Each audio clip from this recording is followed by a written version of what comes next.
Vega, welcoming you to the Arukah Holistic Podcast, a space where we delve into transformative journeys and holistic paths to living fully.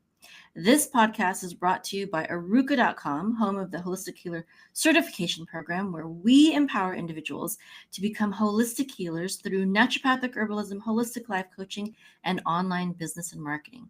So if you're ready to ignite your life purpose and serve others, explore our certification program at arukah.com, arukah.com. Now, today I'm thrilled to introduce an incredible guest, Spencer Jones. Hello, Spencer. Hello. I'm super excited to be here with y'all. Awesome. You are famously known as the Prince of Positivity, and I can already tell why.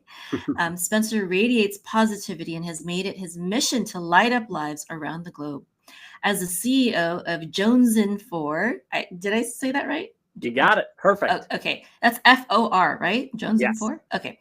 Spencer hosts two popular podcasts, Daily Energize and the Jonesin Show, and shares his message of energy sovereignty with his community of Energizers. His events, books, and programs encourage people to embrace their unique power, discover their passions, and live life to the max so that we don't need coffee anymore, folks. Spencer's message is both simple and profound. Reclaim your energy and use it as a force for good. Love that. Through his events, he shows others how to recognize energy vampires, focus on their purpose, and build a community grounded in positive energy and resilience. A classically trained pianist, awesome, and choir director, wow. Spencer has also published 3 books and has been featured in multiple magazines. We're honored to welcome him here today to share his insights on living with purpose and energy. Hello, Spencer. Well, thank you. That's quite the intro there, and so many crazy things that have led me to the moment where I am today, here with you and shining my light and helping others shine theirs. It's such a beautiful thing to come to. So thank you for having me. All right, awesome. Well, can we start from the beginning? How did you get to, where you are right now? Why are you doing what you're doing? Yeah, so I'll try to condense a long story into a short one. The journey that led me here is I first was overweight in college and started teaching. I was a middle school, high school choir director for 9 years before I retired and started full time as an entrepreneur. And I was an entrepreneur my whole life. But in any case, I was teaching, I was overweight. I'm like, I need to lose weight. So I started working out, and then that was good. But then as I was working through that, I learned about personal growth and development. And oh, this is interesting. And I started helping people get healthy and fit at this time because I lost 40 pounds. And then I realized, oh, mindset, people are struggling with this. And let's help myself out first, right? I'm my first client. So, you can develop a positive mindset, right? You can see the positives of life. You don't have to go on this roller coaster of emotions. And so I started working on me, helping others, decided and realized that people love a community of people a community where they feel safe, seen, heard, felt. And so we created the Energizer community and started sharing this mission to now. That's what got me into doing what we do now with energy and helping people shine their light. But it's so much bigger than just me helping people. It's a whole ecosystem where we have the community filled with experts in their own subject matter, right? Their own niches. Mine's energy, sovereignty. They do their own different things, and we can connect you with them. So we have the community portion. We have an online academy with those experts and others, and then, as you said, events all around the world. And it's all aimed to help people shine their light, live their life to the max. Okay, awesome. So it began with a very personal journey. And you said that you were an entrepreneur, or you've always been an entrepreneur or something. So what did you do in the beginning as an entrepreneur? And I assume you're doing it while you were teaching music, right? Yeah, definitely. So, been an entrepreneur my whole life, I suppose. Although I didn't realize that to just a couple of years ago when I look back, I'm like, oh, that's what I was doing. Because as a kid, I mean, I grew up in the country, so I remember growing and selling pumpkins and raspberries and different things, and started a lawn mowing and snow shoveling business. I live up in Wisconsin, so I would go places, people's houses, and do that. And built up clients there. And then in college, I started a piano studio teaching students. And then I grew that to over 30 students and started teaching and shifted from piano, from the piano studio to teaching full time. and then started my weight loss journey and started helping people as I was teaching. And so then it started to grow. I'm teaching full time and helping people building this side business, and started off with combining my passions of kayak fishing, and so being outdoorsy, and let's add fitness to that so you can chase our passions a little bit more and go farther, do more. And started there, and growing that business. Almost burnt out from it, from pushing myself too hard, and learned how to take care of myself, do the self-care thing, and realize what self-care really is, and learn how to balance that along with learning about the energy mindset side of life. And for me, even on this journey, I hit my rock bottom. You asked, why do I do these things? Well, because for me, I was really good at living dreams, of making dreams a reality. They just weren't my dreams, right? I was good at living other people's dreams. And it was time that I said, I matter. I need to take care of me. And when I hit my rock bottom, I hated who I was. I was suicidal. Uh, I struggled to know what I liked, what I didn't like. Do I like chocolate cake? Do I not like chocolate cake? Or, things as basic as that. And so I had to learn who Spencer was again, love him for him, and saw that I needed that so much, and then other people needed it as well. And that led me to do what we're doing today. And it just slowly and organically grew from there. Now it's been almost 5 years I've been doing this full time. Can you tell me what rock bottom means to you? What did that look like, and how did you get there? Yeah. So I got there by, as I said, living other people's dreams. I was trying to fill that void I felt inside. Right, I felt this pit within. I didn't feel seen. Didn't feel felt. For me, I felt like I always needed to prove myself, and I felt like that for 20 plus years of my life, since I was really like 12. I think 11 or 12 is when that first shift happened, and I just kept trying to chase everything and anything to fill that void, right? Anything external, let's fill it. This is going to make it happen. This is going to make me feel better. This is going to make me feel full and fulfilled. None of it did it. So for me, and I had a really big ego at the time. So for me, it was the ego saying, well, oh, look at me. That didn't work out. That's fine. This next thing's going to happen. And let's keep building. Let's keep going. Look at me. Look what I can do. And I just kept building myself up on this pedestal that wasn't really there. Life checked me a couple times about, I'm Spencer Jones. I got this. This was before I was a Prince of Positivity. I was the ego man at that time, as my wife nicknamed me. And I just go and let the ego guide me until I made some really stupid decisions in my life, ones that hurt me, hurt my friends, hurt my family, in big ways, that life came and kicked that pedestal out from underneath me. And it said, you know what? Hang out here for a while. And it knocked me all the way down. So when it knocked me down, it felt cold, literally. I felt alone, although I had my wife, thankfully, by my side, and like 2 or 3 friends, but I felt alone. I physically felt cold, tired, exhausted, frustrated. I didn't want to be alive. I had my suicide planned. Promised my wife I wouldn't go through with it, so I didn't, thankfully.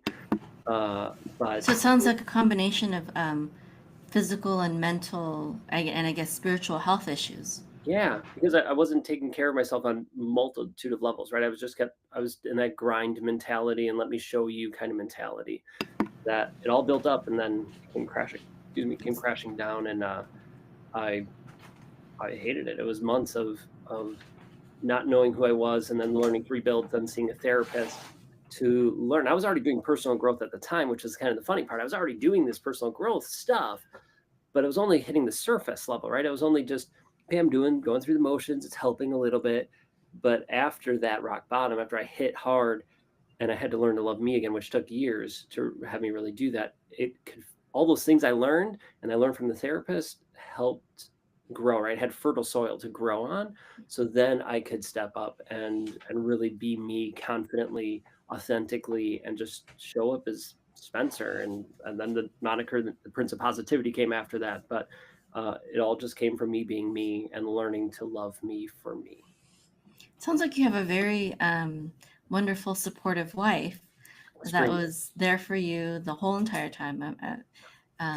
Katie's a rock star. I would not be here without her, and we wouldn't be what we're doing without her love and support. And she retired about a year and a half ago from teaching. She was a 4th and 5th grade teacher for 12 years.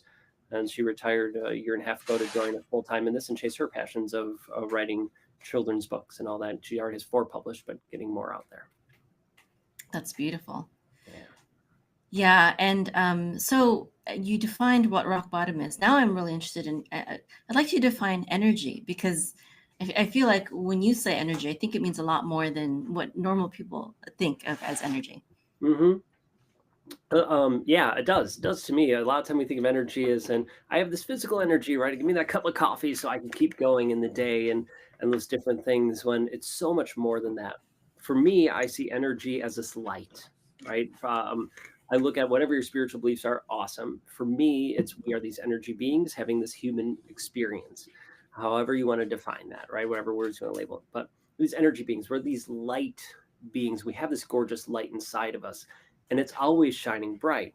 But we build these walls, these facades, these shields, we put them up to stop our light from being seen from the rest of the world in order to protect us, right? We do it to protect ourselves from the outside world. But what it does is it stops our light from being seen as bright as possible to the outside world. And a lot of times we're on the outside of those walls, so we don't even see our own light. So for me, think of energy sovereignty, your energy kingdom, as it were. That analogy of your cup, right? You have your cup, you have energy flowing into your cup. Well, is the energy that's going into your cup, is it healthy? Is it fulfilling? Is it supportive, or is it toxic? And where's your energy going? Where are you pouring it? Is it something that's beneficial, that's helping you, that's helping the world be a better place? And or as they're energy vampires, they're draining your energy. Maybe you know about those energy vampires, people, places, and things draining you, or sometimes they're hidden and we don't catch them. They're sneakily draining us and not allowing you to be at your best. And our goal is to help people to raise their awareness to that whole energy flow in and out, and master it so that they can be at their best. So their cup isn't just full, it's overflowing as much as possible. Okay, so energy has to do with your ability to do things, right? Mm-hmm. You're talking about physical energy, but it sounds like you're also talking about like Your emotional, purpose. yeah, your Yeah, purpose, right? emotional. But Yeah. I'm also thinking that the way you're describing your story and defining terms, it's like I understand that energy, you will get energy when also you're doing what you're passionate about, and not just what, like, for example, society says that you should be doing. For example, you get energy when you be your true self instead of what society would maybe like to program you to be. Right. You get energy when you take care of yourself, things like that, right? 100%. And what you're saying, if we said it in a slightly different way, is you get energized when you're doing things that align with you, right? As opposed to the programming of what the world's trying to teach you, or, oh, I should be this, right? My parents really want me to be a doctor, but I don't want to be a doctor, whatever that is, right? And it could be as simple as turning left or turning right at times, or big life decisions, and everything between. It's what's in alignment with you, with your energy. Everything's a vibration, energy's a vibration. What's in alignment with you? Is it that meal? Is it hanging out with these people, going to these places? If it's in alignment, it's going to energize you. If it's not, it's automatically going to drain you to some degree, some more than others. Now, some of these things are burdens we have to bear because of the society that we live in to a degree. But more and more, we can choose and be very intentional about what we choose so that it's in alignment as often as possible. And for me, as soon as I started really being careful about who I surround myself with, what I'm doing and choosing in my life, right? The opportunities that present themselves to me. If I pick the ones that align, dang, it's amazing what happens. I get energized beyond belief when those things are in alignment. And I thankfully see it myself with Katie, my wife, and with our Energizers. When you pick those things that align, and you have to have clarity of what's your priorities, what's your purpose, where are you going. You have that northern star, and you pick the things that are in alignment. It's incredible what happens to you, and you just get energized and fulfilled, and all the beautiful stuff. Mm-hmm. I think there's also a place for trial and error too, and learning from it. Like, you 100%. don't necessarily know what aligns with you sometimes if you are, let's say, young or inexperienced, or you're venturing out into a new field.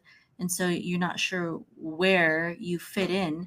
And so just trying different things, right? And also not forcing yourself to be in a certain situation that you maybe thought that you wanted to be in, and so you go that way because it feels right in the beginning, and then after that, after experiencing it for a while, you're like, maybe that served me for a time, but now I'm ready to move on and do something different. Or I tested this out, but now I realize I don't like it, and to be okay with change and be ready to pivot as necessary, because I feel like sometimes people it seemed right, or it was right in the beginning, but then they changed, or the situation changed, and it no longer was in alignment with them. 100%. Like, you test it out, test out different things, trial and error, and see. And don't judge yourself, don't judge others, because that's only comparing yourselves to others, putting them on pedestals. Are you higher or lower than them? So test it out, see what's going. And I love how you put it. Like, great, maybe you realize it's aligned, and that's beautiful. Or you're in it and you're like, this, I thought this was aligned and it felt good at first, but then it wasn't. Okay, everything has a season. Or you try it and you're like, nope, this isn't it. Cool. Well, now you know that it's not in alignment. For now, it might be later, but for right now, it's not. That's beautiful. So then you could go and be like, all right, let's find something that is more aligned. And you can tell to a degree if you listen to your gut, your intuition, whatever you want to call it. But if you're not in tune with your intuition, how does it feel in your gut? Right? How does it really just feel to you? That's usually a good sense and good guide. Is it accurate 100% of the time? No, but more times than not, it is. Yeah, I think that is a natural part of our human and animalistic design. The animals have these instincts as well. We all have instincts that are there for us, and when it's a new situation, they can serve us very, very well. If it's a situation that we've been in a long time, sometimes we can use our mind to overpower our gut, and sometimes that's necessary, where you say to yourself, this is a scary situation, perhaps, but I know I need to walk through this. I know I need to do this. So sometimes feeling in alignment doesn't always necessarily mean being comfortable all the time. It could mean trying something scary, but understanding that it'll all work out for the good in the end. Um, you know. Oh, totally. I love that you bring that in, because I can see a lot of people saying, well, if I'm not comfortable with it, I'm not going to do it, right? It's in my comfort zone. And the comfort zone's great. It gets a bad rap because people are like, get outside your comfort zone. And yes, get outside your comfort zone. That's where growth happens, is when you step outside. And what's in alignment is not always going to be comfortable. You're going to have to step outside that comfort zone. So be open to it. Try it out. Take the small step or a big leap out, whatever works for you. But step outside your comfort zone.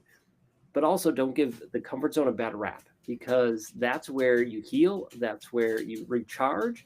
That all happens within the comfort zone. So we need both in our life. We Yeah, need that's both the good. comfort zone to heal and grow and all that. And not that you were doing it, but just pointing out for other people, like, make sure you have that. But don't stay there forever. Get outside of that comfort zone. Keep leaping into it and see what happens, because that's where you test out where things align and don't align. It's in that scary unknown world out there that if you believe everything's going to work out fine for you, it will. Might not always be easy, it might not be the way you want it to, or you hope that would look like, but it's all working out for your favor. All right. So, what would you say is,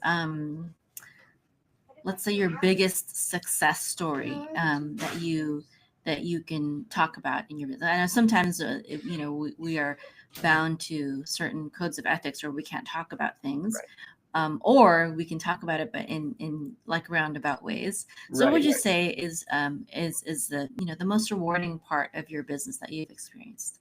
The most rewarding part of it, that's hard for me to say today, apparently, is that it's seeing people step into their light and shine, seeing people own who they are, love themselves, and just being themselves. We see this at our summits, at our retreats, in particular, the experiences we host. We see people recognize the walls and stuff that was holding them back. They dissolve them, and you can just see them shine brighter. Their energy is different. They're smiling. They're enjoying life even more. And seeing that has been amazing. And we see it in the virtual side, but especially at our in-person events, we get to see that even more so. I'll give you an example. So one of our Energizers was a CEO of a seven-figure business, and she was a rock star, but she was very focused on the negative. Right, when she came to us, there was just she was Miss Negative. She nicknamed herself, Negative Nancy, at work, focusing on the negatives all the time, and there was arguing and bickering happening at work, and just unethical things happening from employees at the business. And she said, all right, I need to change, right? This is hurting my relationship with my family. It was a family business that she was CEO of. Like, this is hurting my relationship with my family. This needs to change. So she found us on social media, and she joined. The first thing she did was a 5-day positivity challenge. It's a free challenge we do in our community every couple months.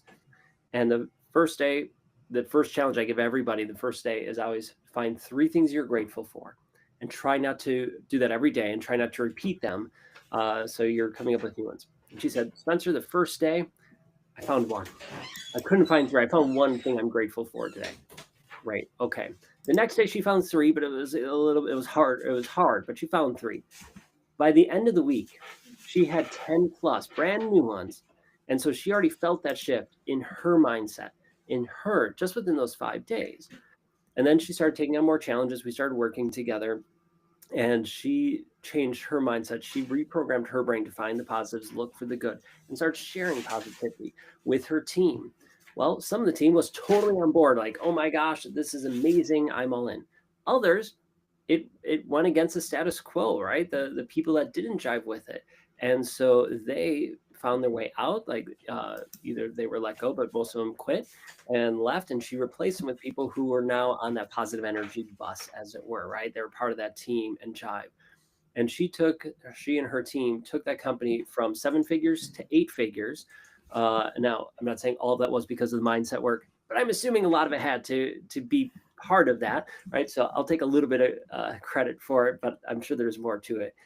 But the fact that she was able to turn that around, and her relationship with her family improved. They got along much, much better after this. And she recently sold the business, and is working with a company doing other things now. But it's so incredible to see that shift and change of what happened from that negative Nancy to positivity Polly, or whatever you want to call her. Just that shift in her life, and what it could do for you. But then it affected her family, her kids, or her spouse, her immediate family, her co-workers, her clients, and her clients' families, her employees' families, right? It all emanates out. It's that ripple effect. That's awesome. Yeah. So I know that you have a few books, right? Mm-hmm. Are they available on Amazon? They are. So the first 2 deal with kayak fishing, Beyond the Breakers and Jonesin Kayak Fishing Adventures. So those are fun ones if you like that. The third one is a personal growth book called Chase Your Passions. So if you look Chase Your Passions and put Spencer Jones in an Amazon search, it should show up as a yellow cover. And so I wrote that one, released about 4 years ago. It was April 1st, April 30th, something like that, 2020. And I just finished, as in like 2 days ago, I just finished the first draft of my 4th book that we'll be releasing in May of 25. So, yay, look at that. So you've got, are these all your books too? No, they're not. They're just random ones that show up. I got to contact Amazon. Probably someone else named Spencer Jones, I guess. Yeah, someone else. I see the guy in the top left. That's not me in that corner. He somehow, that's why I got to contact Amazon. I was thinking about that this week. They got you guys mixed up. Yeah, they got us mixed up. So I have to contact Amazon and get that changed up. But okay, but we have this one. That is the correct book. This one, okay. Yep. All right, awesome. And then I've got your website up here too. Can you tell me more about what you offer through the website? Yeah, thank you so much. So the website's our go-to place if you want to learn more about what we do and connect with us. As you see, it tells you about us, who we are, the events that we do. We do everything from a virtual event, master classes, to 2-3 day virtuals and in-person events, from a 1-day in-person workshop to a 7-day retreats. Like we're going to the international one that you're on there. We're going to the Philippines in January Oh, for a that's where I'm 7-day from. experience, and then our summit coming up in September. And then we have our academy, which has over 100 trainings and courses, personal growth trainings and courses from my wife and I, plus our experts, because we're all at different parts of our journey. So we're there to help and support you. You're struggling with mindset, or you want to learn more about meditation or journaling or manifestation, whatever. We have courses and trainings on that in the academy for you. Energy Nexus is our mastermind kind of program that we have, and Discover More just offers all of other extra things, the podcast, the swag, different things like that we can do to help you, along with our newsletters and all that good stuff. But it's a Now, place to connect with us. all right, that's great. Now I know you have 2 podcasts. So why 2, and how are they different? Yeah, so the Jonesin 4 show was our very first one, and that was more of a solo/interview style show. So we interviewed experts in their field and just everyday people about what helps them shine their light. We had people who have overcome cancer. We had best-selling authors, CEOs of companies, and everything in between on that show. So it's a place to learn and grow and get tips and tricks from experts. That one's in hiatus right now between season 2 and 3. And we're not replacing it. We're tying it in with a TV show that we're launching, Jonesin 4 Live. That's going to happen December 1st for 6 episodes for 6 weeks on Facebook. We'll be doing that. And then the Daily Energize is a 5-day-a-week podcast. Episodes are 5 to 10 minutes long. Basically, it gives you a quick jolt of energy and a quick positivity tip to help you live your life to the max that day. All right. And who is that? Is it just you, or you and your wife, or? So those shows are just me, unless we have a guest on, and the Jonesin 4 Live will be my wife Katie and I taking to the airwaves and having some fun doing some live videos. And it's gonna be really structured, so it's not just like let's go up and chat. It's a structured chat. I go off the cuff. I can never read from the script, but it'll be like different sections. Like here's the quote of the week, and here's this topic, and then let's get into the meat of it and all that good stuff. That's awesome. Well, it sounds like you're doing a lot of good things, and it sounds like you're having a lot of fun doing it. Most So definitely. I'm really happy to see that.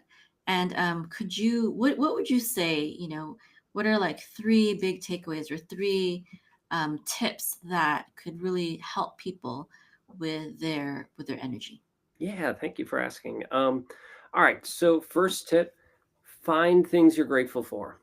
What's something you're grateful for?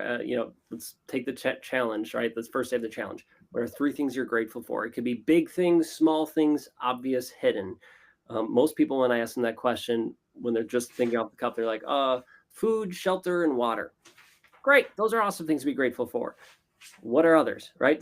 Keep finding other ones and see what you can do, because once you start focusing on it, you get more of it. The second thing is to take time for you. Take time for you to fill your cup, whatever that is. Maybe it's going for a 5-minute walk outside, taking a couple deep breaths, going away on a vacation. Whatever it is, do some self-care. And it could be the stereotypical self-care, like you have yourself a bubble bath or treat yourself to this thing. Cool. But there's other versions of self-care too, right? Doing the mental wellness, spiritual wellness, different things. I mean, you want to meditate, journal, whatever those things are, take time for you. You matter. And the third one ties into that. And that tip is, I hope that you all hear this and feel it in your hearts. And that is that I hope you know that you are amazing, you are worthy, and you are enough just the way you are. You don't have to do anything. That's awesome. Yeah. That's beautiful. Okay, well, it looks like we know. What's the best way to get a hold of you? Is it probably through the website? Through the website, or you can email me, spencer@spencermjones.com. Either way, that would work great. Okay, awesome. And the website is We are Jonesin4.com. Right. So it's exactly. We are I'll put the link in Jonesin4.com, all one word. It's like your Jonesin 4 positivity, your Jonesin 4 chocolate, right? You want those things. We are Jonesin 4. All right. Thank you. Yeah. All right. Well, awesome. Thank you so much again for spending time with me and my audience. Thank you so much for having me. I greatly appreciate it. Have an amazing day. You too. Shalom. Okay. Well, thank you. Wow, that was fast and furious. That was Not in a awesome. bad way.